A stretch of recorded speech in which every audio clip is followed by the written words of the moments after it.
After a year of climate catastrophes impacting communities from Florida to Pakistan to Puerto Rico, the pressure to reduce carbon emissions is mounting. Next month, world leaders will gather in Egypt for the UN Climate Summit, or the COP27.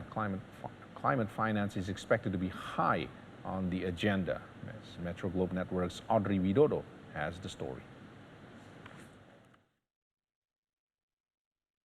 The next United Nations Convention on Climate Change, or COP, will take place from the 6th to the 18th of November this year in 2022 at Sharm el-Sheikh in Egypt. United Nations new climate chief Simon Steele said, every COP should move us closer to the target of halving emissions by 2030. It is now his job to make sure the world cuts emissions of heat-trapping gases by about half, because these gases are the ones fueling the increasingly frequent weather disasters that is affecting the world.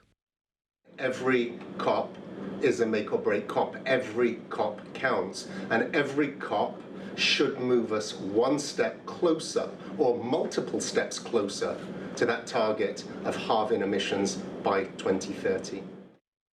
Dr. Tara Shine, an environmental scientist and the CEO of Change by Degrees, a climate consultancy, emphasized the urgency to make progress at the upcoming COP in Egypt. Dr. Shine mentioned the severe impacts of climate change in the Horns of Africa and the famine in the area. And according to the UN's desertification agency, East Africa is the world's hardest hit drought region.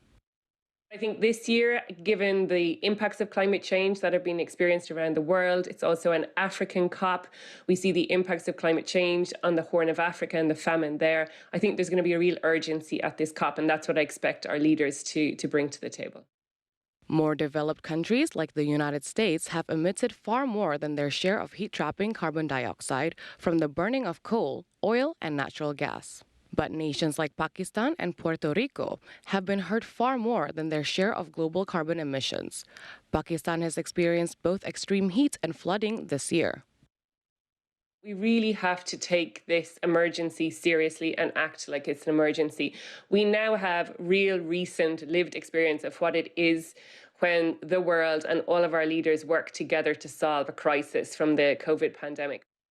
In 2015, at the Paris COP agreement, the world agreed to a stricter temperature goal of limiting warming to 1.5 degrees Celsius since pre-industrial times. Steele said the aim is to dramatically cut pollution to keep the temperature below the 1.5 degree goal by 2030, which requires nations to increase their targets for cutting emissions every 5 years. But he fears that it's less likely, as it is only a few tenths of a degree away and is approaching fast. Look at the summer that we've just had, and this again goes beyond just vulnerable countries. The extreme heat, the fires, the floods, the droughts, whether that's in Europe, whether that's in North America, China. The consequences, the realities of climate change and its impacts are being felt. The world already warmed 1.1 degrees Celsius, or 2 degrees Fahrenheit, since pre-industrial times. It is clear that the effects of climate change are already being felt around the world, and time is running out to save the climate from the point of no return.